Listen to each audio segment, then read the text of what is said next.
Qu'est-ce que l'âme? Le mot âme, dans son sens originel, renvoie au souffle, notre souffle de vie. C'est l'âme qui donne vie au corps.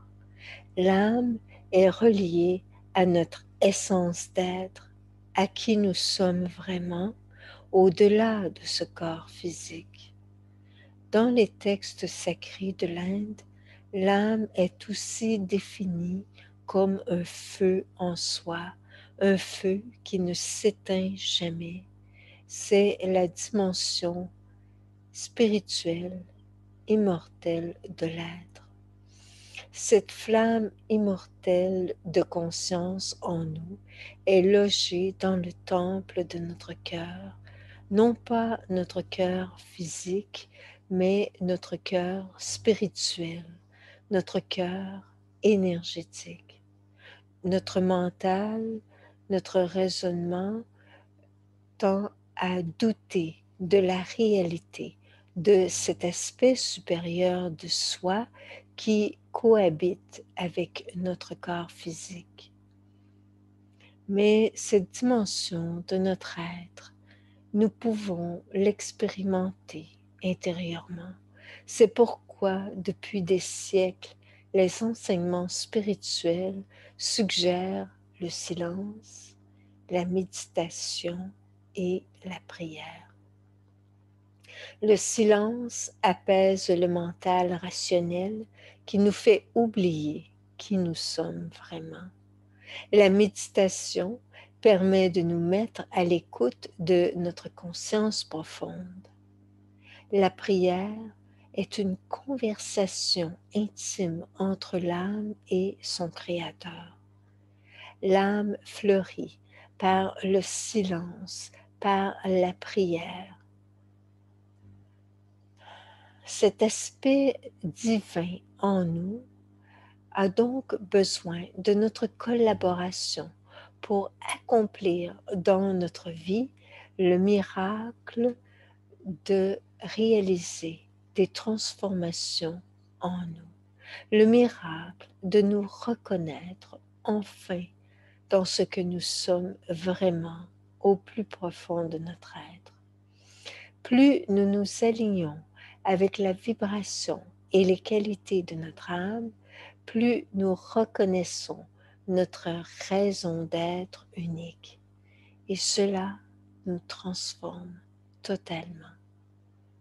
C'est un total éveil à notre nature véritable qui a lieu, qui fait que nous avons l'impression de naître à nouveau. Et cela est merveilleux. Il n'y a rien de plus beau et de plus grand que de se reconnaître dans notre unicité d'âme, car cela procure le respect de soi, l'acceptation et la reconnaissance de soi qui donne force et courage ainsi que sens dans notre vie. Car sans la reconnaissance et la connaissance de notre âme, il n'y a pas de réelle signification profonde à notre vie. La tâche de l'âme est de faire en sorte que nous soyons les témoins que l'esprit est plus fort que la matière. La tâche de l'âme est de nous assister dans notre vie terrestre et de faire vaincre la lumière sur les ténèbres. Elle manifeste que le courage est plus fort que la peur, que la foi est plus forte que l'incrédulité, que la connaissance est plus forte que l'ignorance, que l'émotion d'amour, d'empathie et de compassion, ainsi que les gestes de partage sont plus forts que la peur, la haine et l'égoïsme.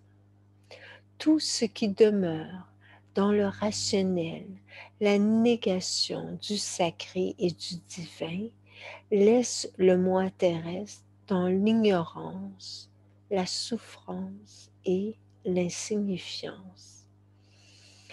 Percevoir l'humain comme une simple machine ou comme un animal rationnel n'est pas digne de ce 21e siècle. André Malraux a écrit « Le 21e siècle sera spirituel ou ne sera pas ». Nous sommes présentement tous sur cette planète dans le choix ultime de nous reconnaître en tant qu'âme. Tout ce qui nie cela ou qui obstrue le libre arbitre de chacun va à l'encontre de la grande loi cosmique du Un qui est amour.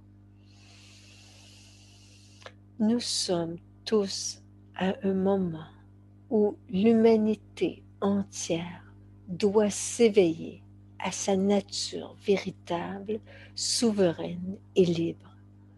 Aucune âme ne doit demeurer esclave de l'ignorance d'où elle vient, de qui elle est et de pourquoi elle est sur terre. Lorsque chacun s'éveille à sa véritable nature divine, il cesse d'être esclave de l'ego, c'est-à-dire le moi terrestre limité qui tente de nous convaincre que nous n'avons aucune valeur et qu'il n'existe aucune dimension supérieure qui puisse nous assister dans notre parcours terrestre. Reconnaissons-nous en tant qu'âme unique, qu'en tant qu'un peuple, qu'en tant que nation, qu'en tant que planète remplie d'âmes uniques sur Terre et revalorisons l'être humain dans tout ce qu'il est au plus profond de lui-même. Bénédiction.